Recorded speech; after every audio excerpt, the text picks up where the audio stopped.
ये मान लीजिए गोल है, और ये गोल जो है वो 360 डिग्री का ये गोल है, और यही आकाश है। आपके छतवा पर से जब खड़ा होकर आप देखेंगे, चारों ओर का जो आकाश मंडल है वो यही आकाश है।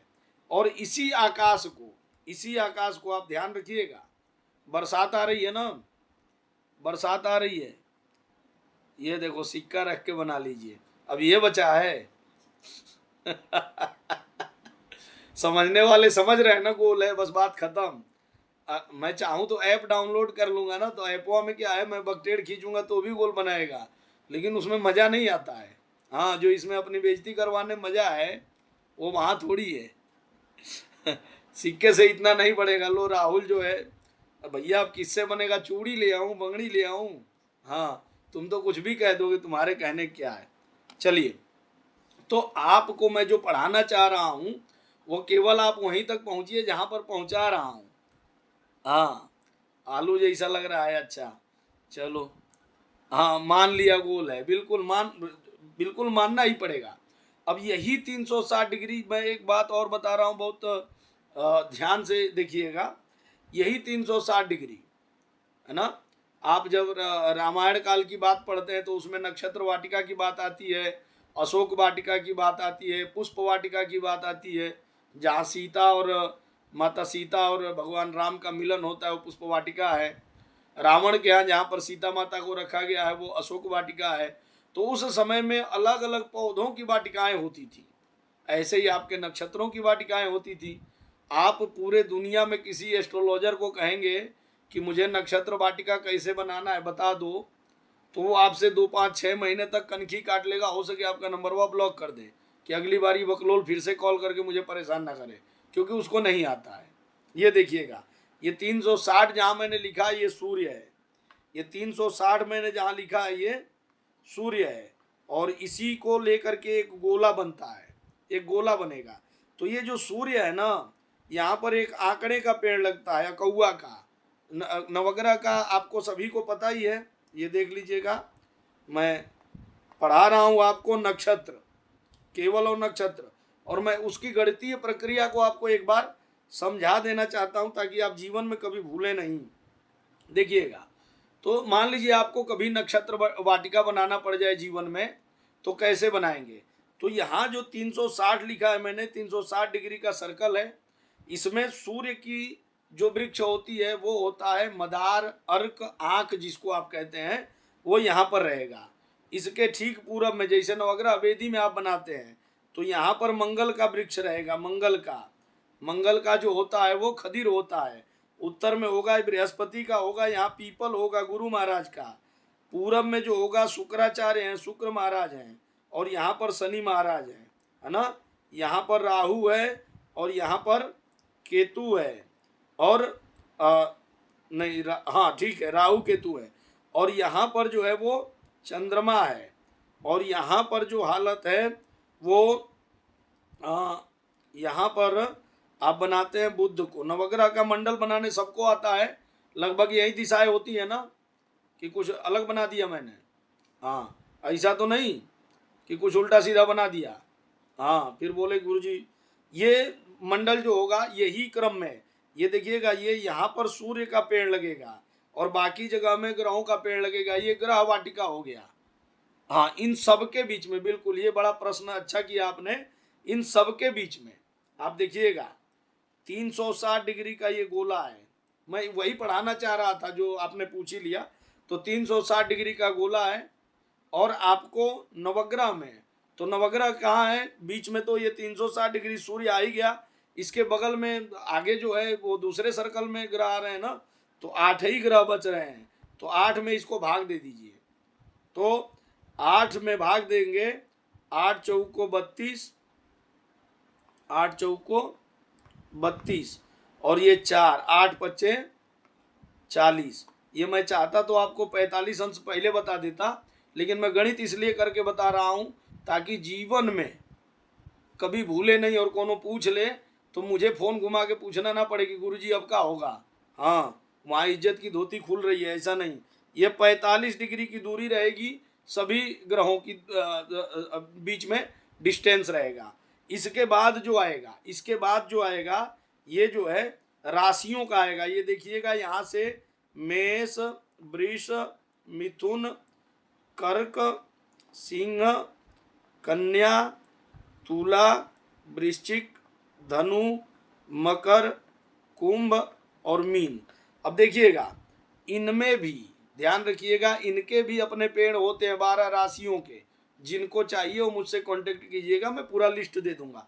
तो इनके बीच में कितनी डिग्री होती है दूरी, तो ये 30 डिग्री की दूरी होगी। एक राशि में कितने अंश की डिग्री, 360 में जब 12 का भाग दे देंगे तो 12 तिहाई 36, ये जो है 30 अंश जो है एक राशि के बीच में डिस्टेंस रहेगा। मैं नक्षत्र वाटिका नहीं पढ़ा रहा हूँ, अभी भी मैं कह रहा हूँ, ये केवल कभी जीवन में आपको जरूरत पड़ जाए तो आपको आंख नीचे ना करना पड़े कि भैया ये हमको नहीं आता। टेक्निकल मैटर है, ये हर किसी को आना चाहिए। देखिए एक और गोला बनेगा इसके ऊपर,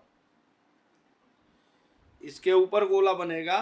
तो ये वाला जो गोला है मैं अलग कलर से कर देता हूं। देखिएगा ये वाला जो है ये ग्रह का है, ये वाला ग्रह का है। देखिएगा ये ग्रह का है, और ये वाला जो गोला है ये राशि का है। अब ये वाला जो गोला बनेगा ये नक्षत्र का है, नक्षत्र का है। तो अब इसमें जो नक्षत्र आप लिखेंगे 27 नक्षत्र होंगे। देखिएगा यहाँ से शुरू होगा अश्वनी, भरणी, कृत्तिका, रोहिणी, मृगशीर, आर्द्रा, पुनर्वसु, पुष्य, श्लेषा, मघा, पूर्वा फाल्गुनी, उत्तरा फाल्गुनी, हस्त, चित्रा, स्वाति, विशाखा, अनुराधा, ज्येष्ठा, मूल, पूर्वाषाढ़ा, उत्तराषाढ़ा, श्रवण, धनिष्ठा, शतभिषा, पूर्वा भाद्रपदा, उत्तरा भाद्रपदा और रेवती। ये 27 नक्षत्र हैं, ध्यान रखिएगा, यही 27 नक्षत्र हैं। अब इन 27 नक्षत्रों के बीच में डिस्टेंस कितना है, और ये धरती पर आप उतारते हैं। जब नक्षत्र वाटिका आप बनाते हैं ना तो आप धरती पर उतारते हैं, और खूब आराम से आप इसको उतार सकते हैं। ये अलग बात है कि हम अपनी विद्याओं से जैसे जैसे दूर होते जा रहे हैं, हमसे लोग दूर होते जा रहे हैं, क्योंकि हम सही तरीके से न बता पाते हैं न बना पाते हैं। आप जहाँ भी हैं, मैं एक बात आप लोगों से कहूँगा कि वर्षा ऋतु का समय अब चल रहा है। आप जहाँ कहीं भी हैं, आपके पास यदि कोई मंदिर हो, कोई आश्रम हो, हाँ ये तीनों गोले 360 डिग्री के ही हैं भैया, बिल्कुल कोई कंफ्यूजन नहीं होना है। सबसे पहले ग्रह रहेंगे, उसके ऊपर राशियां रहेंगी और उसके ऊपर नक्षत्र रहेंगे। ये 3 गोले बनते हैं और इसी का नाम नक्षत्र वाटिका है, इसी का नाम नक्षत्र वाटिका है। आप जहां भी रहें, आप किसी जगह का ध्यान बहुत अच्छा, हम कहाँ ध्यान रखें, ध्यान आपको रखना है जहां बनाएंगे ना नक्षत्र वाटिका। तो आप किसी संस्था से जुड़े हैं, किसी एनजीओ से जुड़े हैं, आपको नक्षत्रों का पौधा चाहिए, वो मैं फ्री में अवेलेबल करा दूंगा। भारत में कहीं भी चाहिए मैं दे दूंगा मेरे खर्चे से, ठीक है। लेकिन मैं आप लोगों से आग्रह यही करूंगा कि आप जहां भी हैं, देश के किसी भी कोने में हैं, आप इस नक्शे को एक बार उकेरिए जमीन पर, और वहां नक्षत्र वाटिका बनाने के लिए लोगों को प्रोत्साहित कीजिए, बताइए कि नक्षत्र वाटिका इस तरह से बनता है। और इसका जब डायग्राम बना करके आप देंगे ना तो बिल्कुल बहुत अच्छा होगा, बहुत अच्छा होगा। और भारत में इस समय आपको बताऊं, जो नक्षत्र वाटिकाएं हैं, कई जगह में आप देखेंगे विष्णु भगवान के फोटो में चारों ओर जबरदस्ती का पेड़ लगा दिया है। यहाँ गुजरात में भी 10 जगह सरकार ने एक जगह तो गलत बनाया है, और कई जगह पढ़े लिखे लोग जो है बकलोलई कर लेते हैं, वहाँ पर भी गलत होता है। नक्षत्र वाटिका का वास्तविक स्वरूप यही है। और ये आपके दिमाग में एक प्रश्न होगा कि ये नक्षत्र चाहे राशियां ये दाहिनी तरफ घूमते हुए क्यों हैं। तो आप जरा छत पे खड़े हो जाइएगा, एक बाल्टी पानी लीजिएगा और नीचे डालिएगा। वो पानी जो है ना दाहिनी ओर घूम के ही चलेगी। आपकी घड़ी की सुई दाहिने से घूमती है, आपकी चाकी जिसमें जात आप पीसते हैं ना अनजवा, वो दाहिने से घूमता है। आप जितना कुछ करते हैं सब कुछ दाहिने चलता है। और एक बात और, यमराज की दिशा कौन सी है, यमराज की दिशा दक्षिण दिशा है। यहाँ पर यमराज की नक्षत्र कौन सी है, ये भरणी नक्षत्र हुआ, ये देख लीजिएगा। हाँ खतरनाक नक्षत्र है भरणी, यम देवता, भरणी का स्वामी यम देवता होता है। तो वो किधर है, वो दक्षिण दिशा की ओर नहीं है तो किधर है। तो आप बिल्कुल लॉजिकल जब आप बात करेंगे तो दुनिया की किसी की भी औकात नहीं है, दुनिया की किसी की भी ताकत नहीं है कि आपको गलत साबित कर दे। तो ये आप जहाँ भी हैं, अगर कहीं पर जगह दिखे आपको, और आप बिल्कुल इसकी परिकल्पना कर सकते हैं। और इसके लिए बहुत 2-4 बीघा खेत नहीं चाहिए, छोटे से जगह में भी आप उकेर सकते हैं। और बहुत अच्छा, आप जो कर्मकांड से जुड़े हुए लोग हैं, आप देखिए किसी यजमान की शांति आपको करवानी है, अगर उसको बुध का जप करवाना है, आप बुध के एरिया में बैठा करके पंडितों को जप कराइए, वहाँ 5 पंडित बैठने की व्यवस्था कीजिए। सूर्य का है बिल्कुल बिल्कुल सेंटर पॉइंट में बताइए। और सूर्य यहाँ सेंटर पॉइंट में क्यों है? आपका वेद कहता है, यजुर्वेद कहता है, सूर्य आत्मा जगता तस्तु खच्च, संपूर्ण विश्व की आत्मा सूर्य। आत्मा कहाँ रहती है? हृदय में, बीच में। इसीलिए सूर्य तो यहाँ बीच में बैठा है ना। तो इस हाँ समूह में नक्षत्रों का विवरण बिल्कुल मिल जाएगा, बिल्कुल मिल जाएगा आप लोगों को। अगर देखिए कुछ लोग करने के इच्छुक होंगे, मैं पहले ही कहता हूँ कि मेरा उद्देश्य और ध्येय केवल यही है कि भारतीय ज्ञान परंपरा के जो हमारे परंपरागत विषय हैं, जिन विषयों को लेकर के समूचे विश्व में हमारा नाम रहा है, और हम खाली गाल थोथा ना बजाएं, हम काम करें और इस विद्या का प्रचार प्रसार करें। तो देखिए ये नक्षत्रों के बीच में आप डिस्टेंस कितना मेंटेन करेंगे, उसी पर से जो भयात और भभोग आप निकाले हैं ना, हाँ बिल्कुल, जो इच्छुक हैं प्रयास करेंगे, उनको मैं स्वयं आ जाऊंगा आपके यहाँ और ज़मीन पर उकेर के चला जाऊंगा, चिंता मत कीजिए। मैंने अपने जीवन में इस बात की खुशी है कि मैं जिस संस्थाओं में काम किया हूँ, वहाँ मैंने नक्षत्र वाटिका लगाया है, वहाँ काम किया है मैंने। और अपने शहर में, अपने गाँव में, जहाँ भी मैं रहा हूँ, हर जगह आपको नक्षत्र वाटिका मिलेगी। रख रखाव के कारण कई बार गड़बड़ हो जाता है, क्योंकि लोग जो है हमें नहीं समझ पाते हैं, लेकिन हम अपनी तरफ से प्रयास करने में कोई कमी ना रखें। चलिए, तो ये देखिएगा, ये नक्षत्रों के डिस्टेंस में आपको जो पढ़ाना चाह रहा हूं, आज आप चंद्रमा स्पष्ट पढ़ने वाले हैं।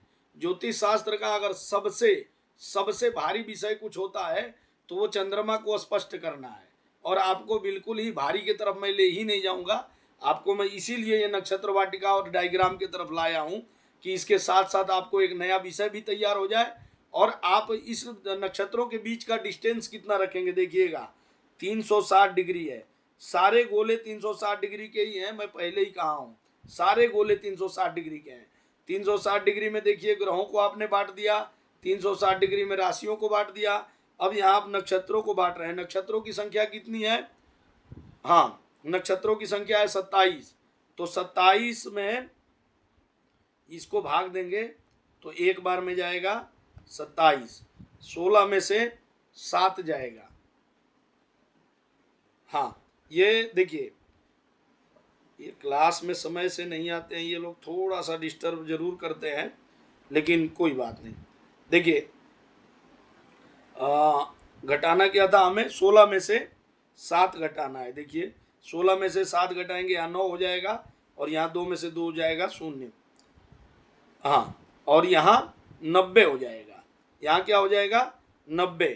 अब 27 से 90 में भाग देंगे, 27 से 90 में भाग देंगे तो कितना आएगा देख लीजिएगा। 3 बार में जाना चाहिए, 3 बार में। तो 27 को 3 से गुणा करेंगे, कितना हो जाएगा?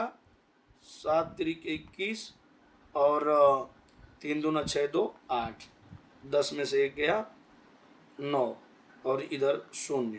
इसको हम फिर 60 से गुणा करेंगे, क्योंकि ये देखिएगा ये अंश है और आपको कला बनाना है ना, कला बनाना है। ये 33 कहाँ से ले आए भैया?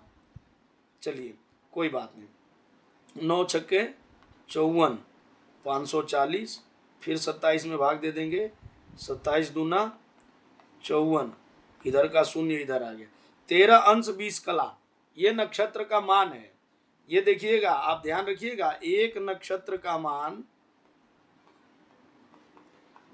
एक नक्षत्र का मान जो है, ये जो लोग यूजीसी नेट इत्यादि की परीक्षाएं की तैयारी करते हैं ना, हाँ, तो जबरदस्ती के हवा बांध के जाते हैं यूजीसी की नेट की परीक्षा देने के लिए। आज जब वहाँ पूछ लेता है कि एक नक्षत्र का मान कितना होता है, हाँ, तो हमारे भाषा में उसको कहते हैं दांत चियार के चले आते हैं। तो दांत चियारने वाला कभी अपने साथ ना हो। हाँ, अपने को बहुत सही तरीके से पढ़ना है। और जब आप पढ़े रहेंगे तो कहाँ आपको क्या परेशानी है, आप बताइए, कौन परेशानी आ जाएगी? कोई परेशानी नहीं आएगी। 13 अंश 20 कला, ये एक नक्षत्र का मान हुआ। अब जरा समझने की यहाँ पर जरूरत आपको ये पड़ेगी कि अश्विनी से बीच में भरणी तक का मान जो है 13-20 है, लेकिन भरणी से कृत्तिका का भी दूरी तो 13-20 का है, लेकिन ये हो जाएगा 26-40, क्योंकि यहाँ शून्य से आप शुरू करेंगे। देखिएगा ये शून्य से चलेगा और घूमते घूमते ये वापस 360 यहाँ पर पूरा होगा। समझ में आ रही है बात मेरी? तो मान लीजिए कि यहाँ पर देखिएगा, अगर मान लीजिए कह दिया कि चित्रा का मान कितना होगा, चित्रा का मान, चित्रा आकाश में कितने डिग्री में है, तो हम क्या बताएंगे? पहले तो आप देखिए चित्रा की संख्या गिनेंगे कि अश्विनी से लेके चित्रा तक की संख्या कितनी हो रही है। देखिए मैं एक इसलिए करा रहा हूँ ये चीज कि चंद्रमा स्पष्ट आपका 1 सेकेंड में होगा और इस बात को जीवन भर आप कभी भूलेंगे नहीं, ये बड़ी बात है। देखिए कृत्तिका का हमने नक्षत्रों का मान, चित्रा, चित्रा देखिए 14 नंबर की नक्षत्र है। अब अगर पर्टिकुलर आपको 14 नंबर की नक्षत्र का मान निकालना है तो देख लीजिएगा 13-20 में 14 का आप गुणा कर देंगे तो एक्चुअल में चित्रा की स्थिति आकाश में क्या है ये आपको मिल जाएगा, ये आपको मिल जाएगा। नक्षत्र का मतलब क्या होता है? न क्षरतीति नक्षत्रम, जो कभी क्षरण नहीं होता, जो कभी समाप्त नहीं होता,